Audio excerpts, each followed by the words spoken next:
Good morning, everyone. I'm Claire. I'm Head of Geography at Bloxham School. Now, I love my subject, but unlike many of the guest speakers here today, I am not an expert in GIS. But the good news is that I don't need to be, and that's because our story today is about these three brilliant students, Lewis, Alice, and Robin. They're going to be sharing with us their involvement in our Bloxham Sustainability Challenge, as will Mike Lee, who I met 2 years ago when I was inspired by the government's new Sustainability and Climate Change strategy. So let me share with you a quote from their strategy document. In their vision for the future, the Department for Education state that learners need to know the truth about climate change through knowledge-rich education. They must also be given the hope that they can be the agents of change through hands-on activity and, as they progress, through guidance and programs allowing them to pursue a green career pathway in their chosen field. Now, we feel this quote really captures the essence of our Bloxham Sustainability Challenge. So let us tell you a little bit more about our challenge. Well, despite being in two very different sectors, Mike and I both share the same goals. We both want to harness these agents of change through a partnership approach to teaching and learning. Our initiative is aimed at sixth form students, and each year these students are given a real-world sustainability problem, and they use Esri's free ArcGIS for Schools program to help them tackle this. Our challenge is also about promoting place-based learning, where students investigate local environmental issues. But it also aims to develop the soft skills to help harness future-ready leaders. But ultimately, our initiative is about a collaboration between Bloxham School, Dalcour MacLaren, and Esri UK. Now, there are 3 reasons why Esri is essential to our initiative. Firstly, Esri provide us with the cutting-edge tools that help our students to develop their technical skills, but also their ability to analyse spatial data in a really engaging and hands-on way. Secondly, Esri also give us their time, and they support both our teachers and students through a bespoke workshop based around each annual challenge task at the start of every academic year. And thirdly, through Esri's support, our teachers also deepen their own understanding of GIS, and this really helps them to use Esri's tools much more broadly across their own curriculum design. And let me just share with you these statistics released this year by the World Economic Forum. Their Future of Job report tells us that by 2030, 39% of workers' core skills will have changed. But what's fascinating about this top 10 list is that you'll see that particularly technology skills and soft skills will be very vital in the future. And I'm sure, Mike, these are key attributes in your world. Yes, Claire. The world of work is changing fast, and these skills are already so important and will only become more so. But first, let me tell you a little bit about Dalcour MacLaren and why we wanted to be part of this project. Established in 2003, we work entirely within utilities and infrastructure. For many years, the public knew very little about our sector, but all that has changed. As you can see, our clients affect everything we do on a day-to-day basis. They generate the power which lights this room. They provide the drinking water which made our tea this morning. And they allow us to connect to the internet. But climate change, political unrest, and financial uncertainty are really driving change. We and our clients are committed to resolving these issues, and as such, we understand the importance of working with the next generation of young professionals, to educate and equip them with the knowledge and skills to help them to solve some of the issues we all face today. So let's hear from our students.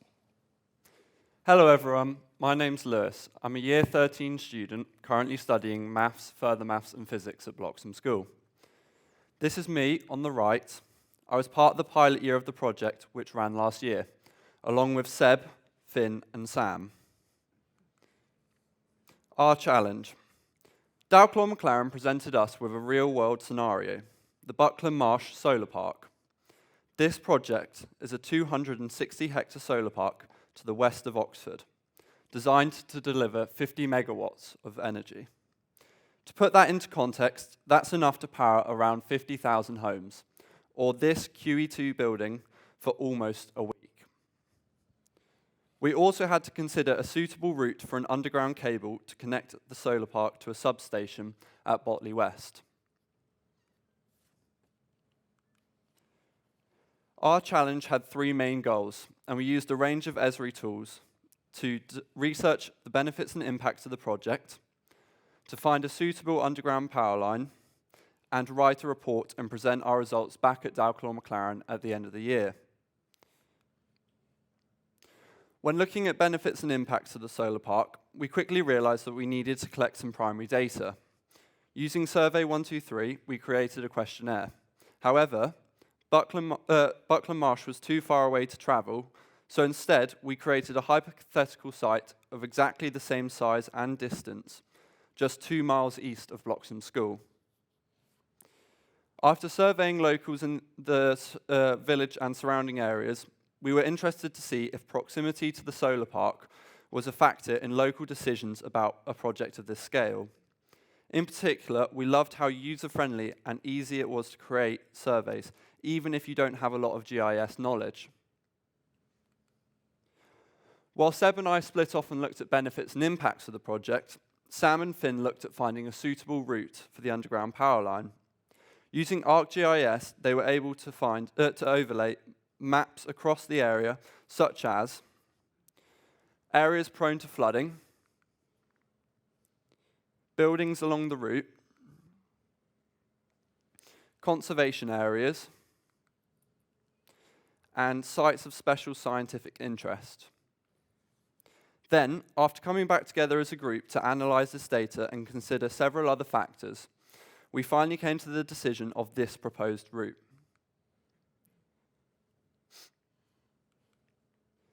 But this year, I'm now an ambassador for the Bloxham Sustainability Challenge, and you can see how the teams have grown. There are now 7 student teams across 3 different schools, and this is where Robin and Alice come in. Hi, I'm Robin, and I'm from the Warren School. Personally, I've chosen to take up this challenge because it complements my geography A-level, alongside my other A-levels of biology, music, and history. I'm Alice from Stratford Girls Grammar. I'm also enjoying this year's Bloxham Sustainability Challenge. I chose this challenge because I'm studying maths, biology, and physics at A-level, and want to undertake a degree apprenticeship in engineering. Now, the challenge this year is focused on the development of the Abingdon Reservoir, with the planned location being within the Thames Basin, southwest of Abingdon in Oxfordshire. Talking about capacity of the reservoir, we're looking at 150 million cubic meters of water, which, to put this in context, would fill 60,000 Olympic swimming pools, making it the second largest reservoir in England, with this aiming to be completed by 2040. Putting this in a time scale, we can see that groundwater investigations are currently underway, with development consent potentially being given in 2026, and if approved, construction to begin 3 years later. The overall goal of this will be to provide reliable water to the local populace, but of course there are additional goals, with one of them being to provide support for wildlife habitats in extreme cases of drought and loss of water. Esri technology has helped us through every stage of this challenge. We've been able to assess the potential impact on people and the environment using ArcGIS, and Survey123 has helped us get local opinions on the best way to mitigate impacts. Later on, it will also provide data analysis to include in our final report, which we will present to Dalcour MacLaren using the Story Map tool. As part of the challenge, we were given the opportunity to visit the Abingdon Reservoir test site. This was incredibly useful, but back at school, we were then able to use the GIS Visualizer tool to engage even more with this future landscape. This helped us picture the proposed project many years in advance, putting the challenge into real context. As shown here, some of the useful tools allowed us to see the cross-sectional distance and the terrain of the land. Examples of the data overlays we used included population density, sites of special scientific interests, and priority habitats. All of this helped give us a clearer image of the reservoir's future impacts, and the ability to visualize these issues helped us understand more complex topics and problem solve more effectively. We were also able to use ArcGIS Online to map out where the reservoir would be, and the geology and the rainfall of the land. This gave us a better understanding of the flood risks in the area, but also helped build our confidence in GIS software to develop transferable skills which we could then use in the real world of work. In this challenge, we were really keen to gather primary data on local opinions, and Survey123 proved to be an invaluable tool. It's easy to use, and there's a multiple range of question types and layouts. But just like in the real world, we found it difficult to access respondents. So we explored options such as getting the QR code published in a local newspaper. This was really great because as a researcher, it was then very interesting to see the wide range of opinions that we hadn't been as aware of before. This year, we're planning to extend our use of Esri software to include a story map. This will give us an engaging and interactive way to present our results to Dalcour MacLaren, so we can look forward to building even more technical skills as we work on this part of our project. Now, Alice has shared with you the technologies that she and her team have used, but this ultimately wouldn't be possible without the workshop Esri provided to us at the start of the academic year. With this workshop, we were able to meet people from other schools and also meet the staff and apprentices at Dalcour MacLaren. But during this workshop, we were also shown how to use large data visualization tools, and this crops up massively in geography with large data needing to be represented on such massive scales. But once the training had been completed, we were still supported through their Teach with GIS website, providing tools and resources to support us throughout the challenge. But personally, the challenge has also been incredibly crucial for building these communication skills, especially when working in a team, along with supporting soft skills while working towards a common goal in this common challenge with other people. But with all of this, we look forward to presenting our final findings to Esri at Dalcour MacLaren next month. Thank you, Robin. Now, it's not just our students that have learnt so much. Mike and I have also been on quite a learning journey. We feel that our Bloxham Sustainability Challenge offers something that goes beyond the work experience model. It provides real employer engagement based on real-world tasks. And really importantly, it's the students that are at the very centre of this learning. We use ArcGIS every day in our business, so equipping students with the knowledge of this software is invaluable. And given the size and the scale of some of the problems we face, we also need people who can think critically, problem solve, and quickly interpret and analyse data. And as former head of careers and head of sixth form at Bloxham School, I know just how important it is for our young people to stand out in their post-18 applications. We feel that our Bloxham Sustainability Challenge gives them that vital evidence for their UCAS personal statements, for their CVs, for their degree apprenticeship applications, and of course it gives them something really interesting to talk about in that all-important interview. So what does the future hold for our Bloxham Sustainability Challenge? Well, we're keen to build on the momentum of our challenge by involving more students and more companies, especially given the feedback that we've received so far. These are just two of many quotes from our students. The first highlights the soft skills one student feels they have gained from our challenge. The second quote tells us that this year's task has made a student much more aware of water security issues and of global sustainability issues. And I think that's something we would all really like to encourage.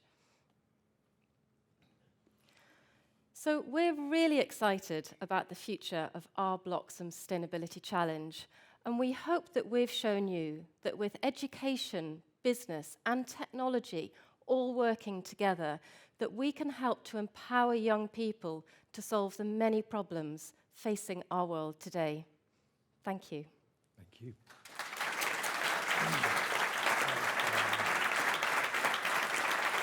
Okay.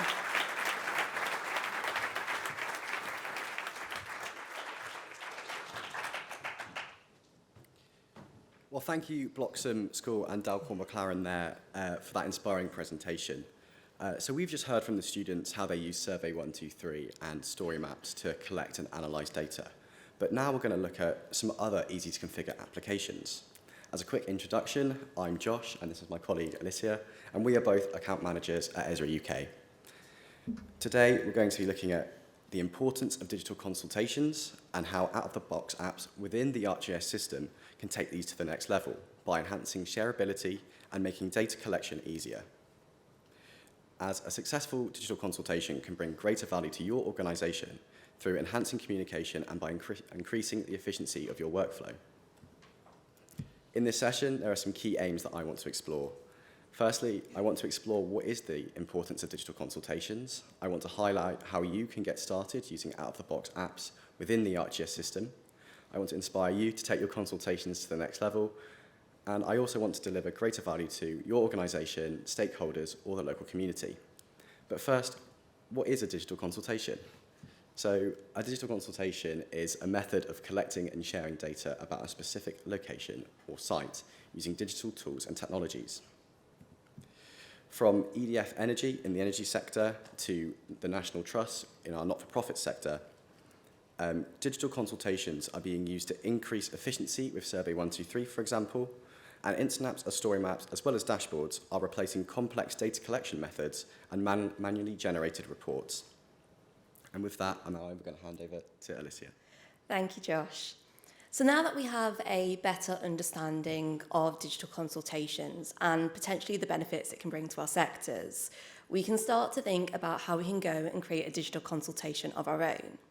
And for many of us in the room today, that process starts by creating a digital survey. So for our first demonstration today, we will be looking at how we can enable a group of volunteers to go out and carry out a BioBlitz in Battersea Park. Now, if you haven't come across the term before, a BioBlitz is a collaborative event that brings together members of the public to school children, even scientists, who are interested in capturing the species that exist in a given location at a given time. And for the first part of this demonstration, I will be taking on the role of lead volunteer. So my objectives are quite simple. In the first instance, I'd like to create an animal species survey.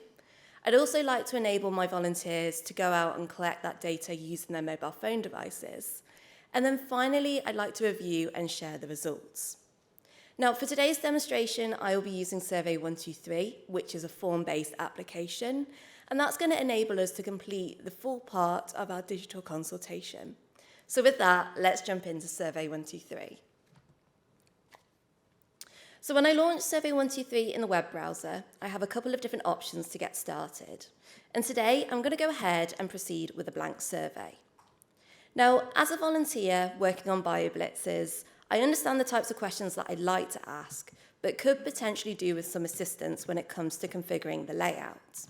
So before diving into configuring my form, in the first instance, I'm going to navigate to the Survey123 Assistant, which is currently in beta.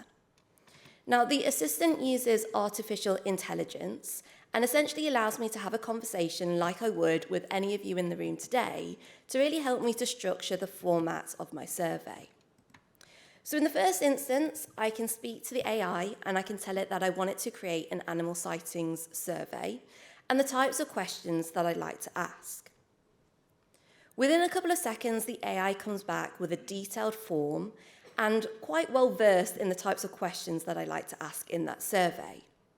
Now, this is already looking really good to me. However, there might be a few amendments that I'd like to make. So again, we can use the AI to make that adjustment. So I can go back and I can tell the AI that I'd like to adjust question number 4, which is based on animal species. Now, because my volunteers might be new to this, I'd like them to have a list of species rather than filling in a blank box. And within a couple of seconds, again, the AI has amended my survey and given a proposed list of species that they could choose from. Now, I could continue in this vein until I'm happy with the survey, but as we're 98% of the way there, I'm going to go ahead and hit Generate and launch back into the web designer, where I can further configure the form.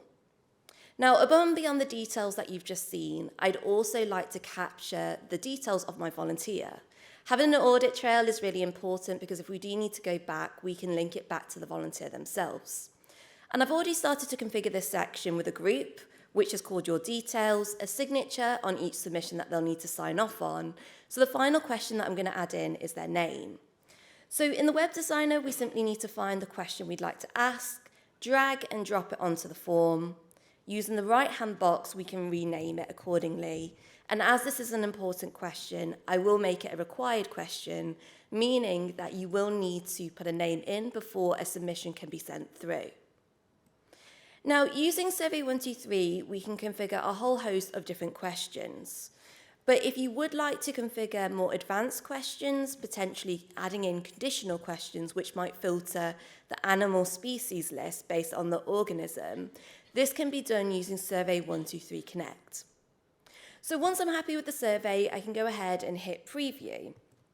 Going back to my objectives, being able to preview the survey is quite important. As I've already mentioned, I'd like my volunteers to view the survey on their mobile phone device, but also if they're using any other devices, potentially a tablet, we can see how the survey will perform before it's published, giving us a view as to how it will act on the device when it's used out in the field. So again, it's a great opportunity to make any amendments before we go ahead and launch it in the field. So on the basis that I'm happy with my survey, I can hit Publish, and I can share the QR code or the URL on the top right-hand side with my volunteers so they can start collecting data. So next, I'm going to switch my hat once more, and I'm going to become a volunteer, and we're going to go out into the field to collect the data. So on my phone at the moment, you can see the survey we've just configured. You can see my details that I've submitted, as well as my current location, which today is in Battersea Park. We can also see the fields that we've selected. So in this instance, we've seen a mammal. It was actually a grey squirrel. It was found in the park, and it was foraging for food. And the final addition, if I'm lucky enough and quick enough, I can go ahead and I can take a photo of the animal that I've seen. So once we've captured the species, I can go ahead and submit the result in real time, and I can send that back to the volunteer lead. So once more, I'm going to go back, and I'm going to take up the role of volunteer leads, and I can go back to the web designer, give it a quick refresh, and under the data tab, we can hopefully see that record coming through. So there we have it. We can see all of the details that I've just added in, with the date and the timestamp, the location, and of course, our attachment. So finally, I can start to consider how I can disseminate this information, and appreciate that we can see the records at the bottom of the screen. However, over time, if we're carrying out multiple surveys in a day, this list can become quite cumbersome and potentially difficult to understand trends, outliers, even anomalies that we can see in our data. So using Survey123 and a record that I collected earlier, I can go ahead and generate a report. And in Survey123, we have the option to upload a custom report template. Now, once we've generated our reports, we'll end up with an output that looks like the following. Again, presenting that same information in a more tangible format. And of course, bringing in the branding of our community. Now, this is all well and good, and of course, PDFs have a really valuable add-on to add value to the information we're sharing. But again, when we're looking at digital consultations, if we want to add in additional information or potentially get greater stakeholder engagement, then we need to look towards enabling greater collaboration and extending the digital consultation process. So with that, I'd now like to hand you back to Josh, who's going to walk us through how we can disseminate information using a more digital approach. So Josh, back to you. Fantastic. Thanks, Alicia. So yeah, we've seen how to build our digital consultation, but how do we go about sharing that and communicating that with my audience? Well, we can do this through Instant Apps. Instant Apps are an easy-to-use, template-driven based app, and these can allow you to create the apps that most effectively suit your audience. But there's a few key objectives that I want to achieve when sharing out my app to my audience. Obviously, my first objective is I want to be able to share that, but I also want to understand hidden trends, outliers, or anomalies within the data as well. And I also want to make informed decisions. And then jumping into that, I'm going to then, following Alicia's BioBlitz theme, I'm going to be building my own instant app in that kind of vein.